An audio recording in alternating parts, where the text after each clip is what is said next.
Hey, welcome back. Here we are in our Sunday afternoon session. It's August 16th of 2026, and hopefully some of the community members will have time and energy and space to come and join this discussion.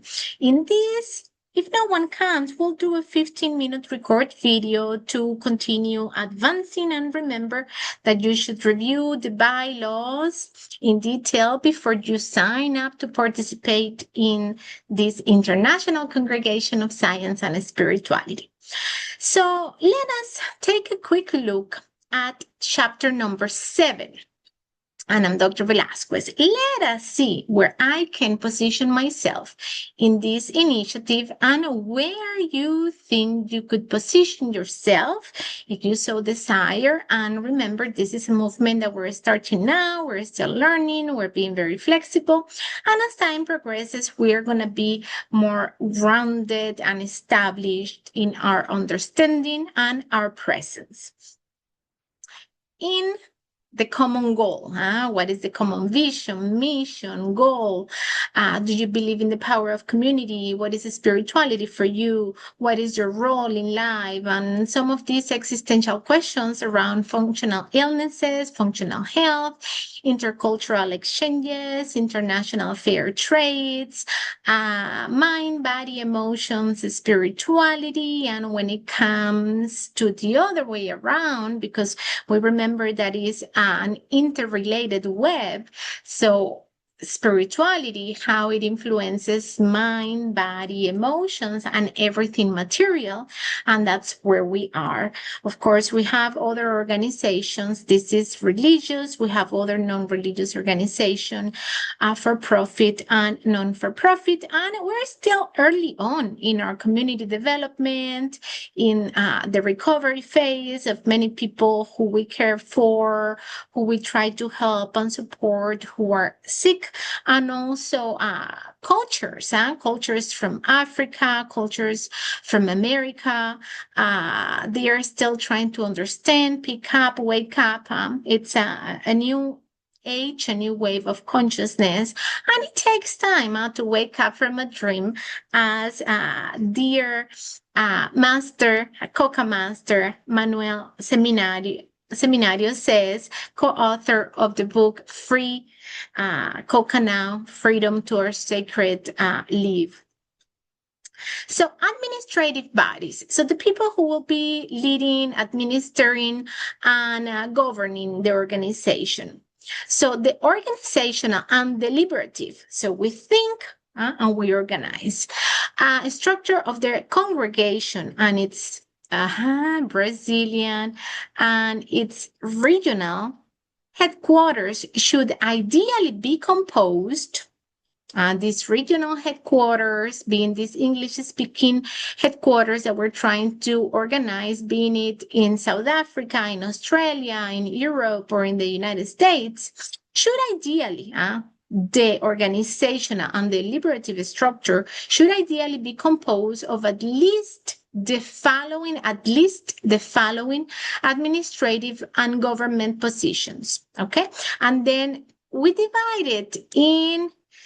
So we separate the logistic administrative government from number 2, spiritual leaders, then the councils are 3, 4, and then 5 is the General Assembly of Members. So we can divide the administration, the leadership, the governance in 5 distinct categories. Governance, spiritual leaders, 2 councils, and obviously the General Assembly, which is the highest command in the organization, because it's a collective, it's non-profit, it's spiritual brotherhood. We all determine the route that we take, because that's how it is in real life. So government. So the people who lead, who administer, who think the most, who organize, especially logistics, administration, is the government, right? Because the spiritual leaders are more in charge of the spiritual events, activities, practices, etc. The councils, they are going to be counseling. Now they are not going to be governing directly. And the General Assembly, well, it meets a few times a year to make the decisions and to sign the determinants of the course and the activities and the initiatives that we carry every year. But the people who lead, who execute, who organize, and who think, who design the strategy to carry out the spiritual activities and all the activities determined by the General Assembly, so the general number of members, individual members, then is the government. Okay, so the government is composed by the board of directors. There can be up to 7 members of the board of directors. So the board of directors cannot have more than 7 members. And it kind of drives the governmental functions. Within that board of director, there is going to be 3 main brackets. One is the president, the other one is the treasurer, and then the other one is the secretary. And remember, to formally establish, register the international congregation in the United States and any other English-speaking countries who would like to start with us, the company, the organization needs a minimum of 3 people. So there can be 1 president, 1 treasurer, and 1 secretary, and we are ready to register the international congregation, being it in the United States and likely in other countries, but I'm not sure if other countries need more members to be officially registered. But the board of directors can have up to 7 members. So 1 president, another 6 members. There can also be a vice president. So it could be, and yeah, I had forgotten. So if we add these other specific positions like president, vice president, treasurer, deputy treasurer, secretary of the treasurer, general secretary, deputy secretary, and vice secretary or under secretary, then that pretty much already gives us the 7 people, right? 1, 2, 3, 4, 5, 6, 7, 8. So actually, we have kind of 1 extra position described here. So we have to make sure that it's up to 7 members because we want an even number to be able to make decisions. The president is the one who supervises, represents, and directs. Ideally, this was a recommendation from a native master teacher, a woman from Argentinian ancestral lineages, and she was recommending to have either 2 presidents or 1 president and 1 vice president, which would represent the 2 main gender, sexual energies that we have in the universe, which are feminine and masculine. Although now, right, with the non-binary and even the almighty, like, it's like sexless. So this was proposed when we were founding the Spanish-speaking branch. Of course, we are free and encouraged to discuss all these concepts.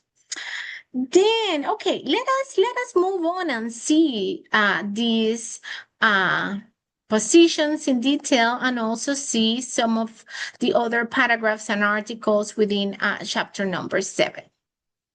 So paragraph 1 says, these positions are guiding and recommended. The mandatory positions for the creation of each regional headquarters depends exclusively on national and regional legal regulations. Article 2. Administrative positions should offer help, guidance, and support to other and new headquarters to strengthen the expansion of the congregation. So, right, the Brazilian people and the people in Spanish, now we're founding the English-speaking branch. Oh, Yeah, they are helping. They are doing a whole bunch of initiatives. And I mean, it's so much fun to see how much is happening in all the Instagram accounts. And yeah, so we're really working together internationally, interculturally.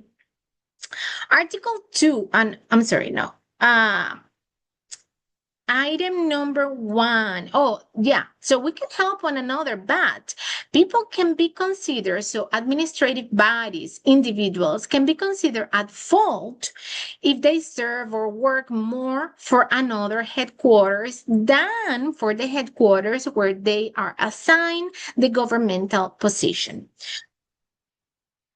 So they are considered at fault, of course, if they do this without previous authorization from the directive council, and that they could be penalized according with the provisions of these statuses or bylaws. So yeah, it's like if one person is like, oh, okay, well, I'm gonna forget my obligations or duties or responsibilities or assignments here, and I'm gonna help other country. I don't know, I'm gonna go live over there in Brazil for a few months, and then I'm gonna forget about the English speaking branch. Well, that's a problem, and that may require a revision of the assigned position and maybe some changes. Later on, we're gonna see who can apply, how do we resign, and substitutions and all that.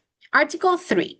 The same members of the government are allowed to assume administrative positions in various headquarters to facilitate the expansion of the congregation. Article 4.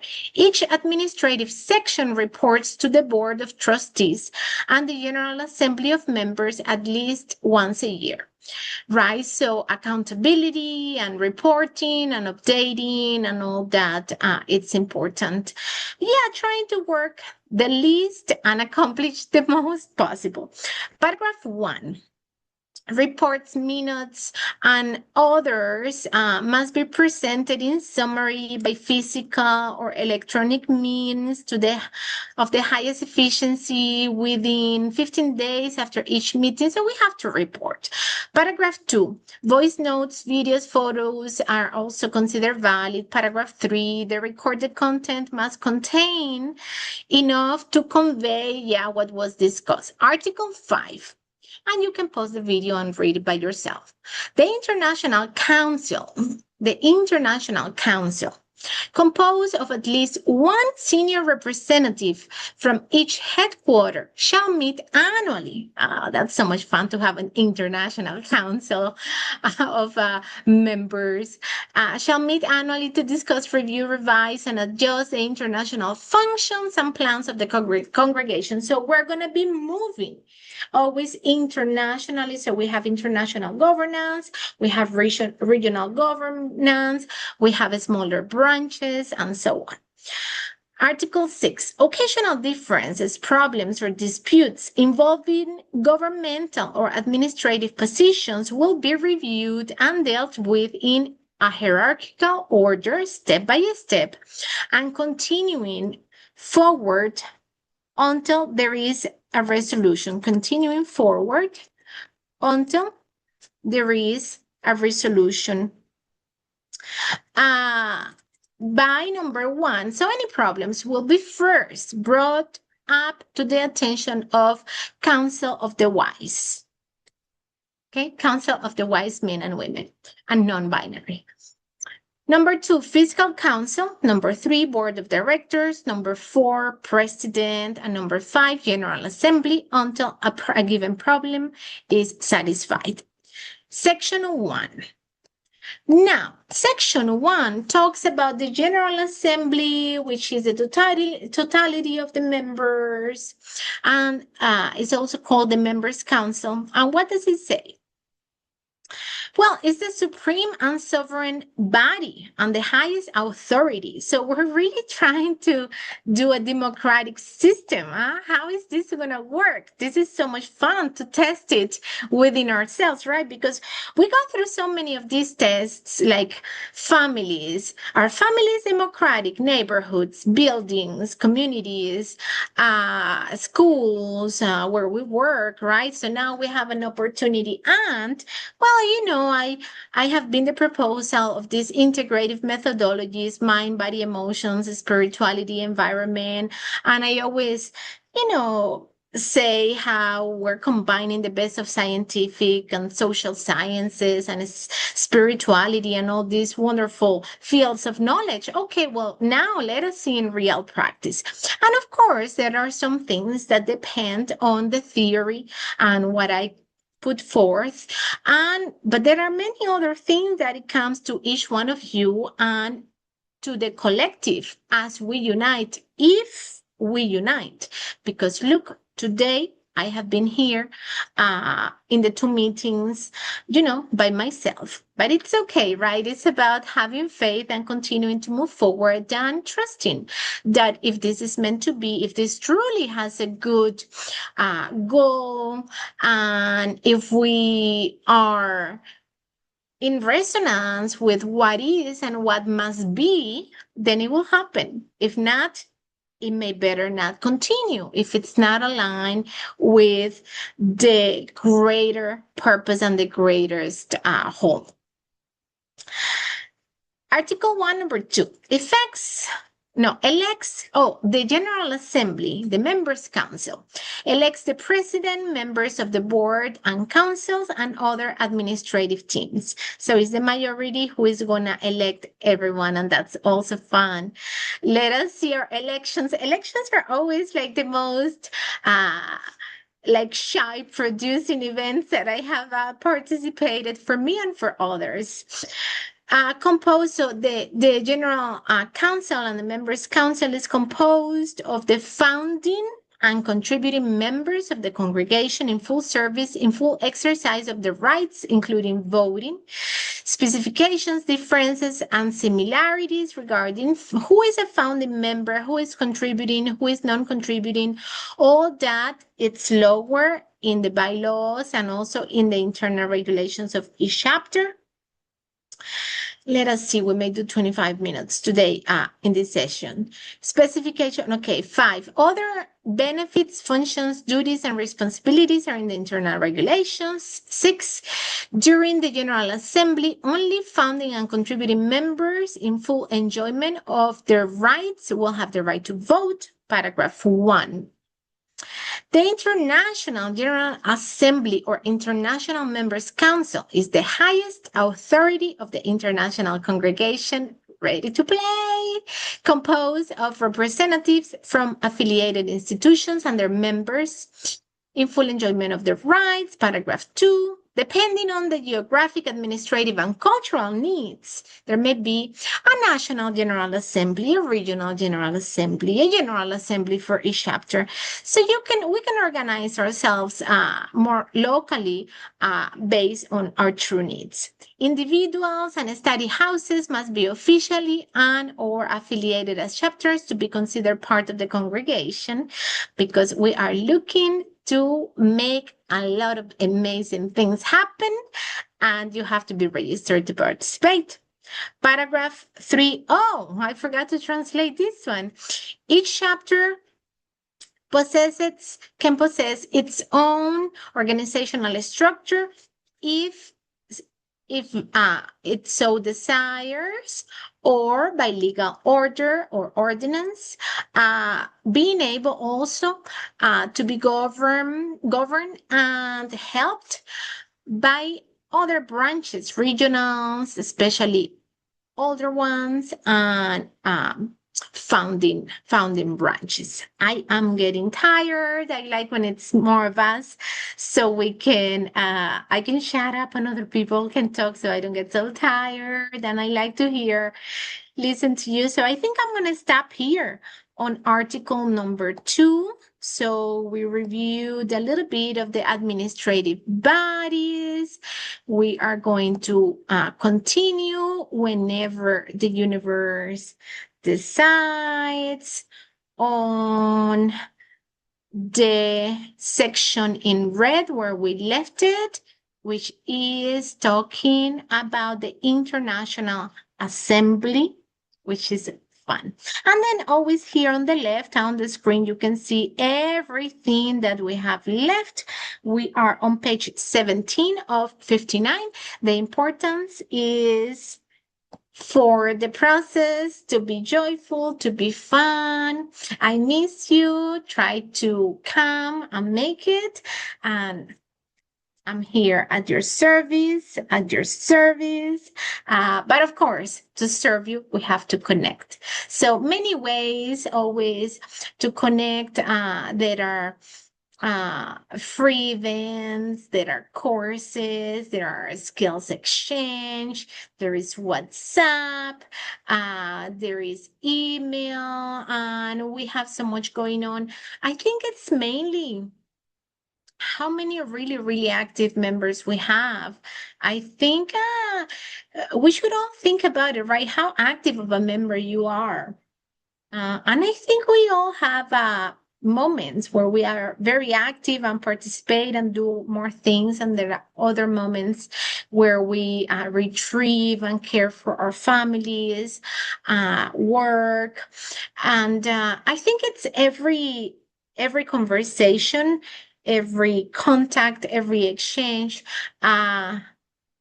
analyzing and studying these things with the cognitive mind, of course, but also with the emotions, also spirituality, society, environment, physical sensations always guide us.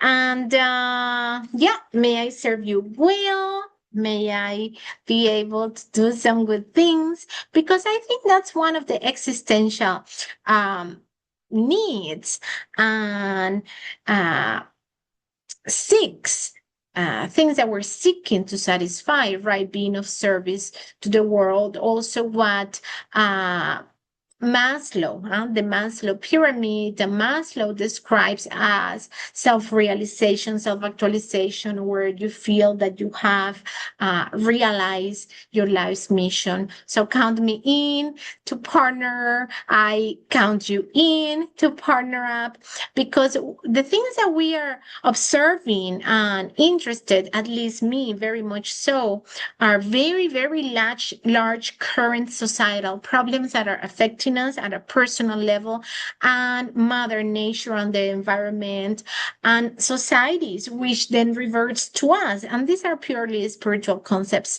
So yeah, may we all see the truth.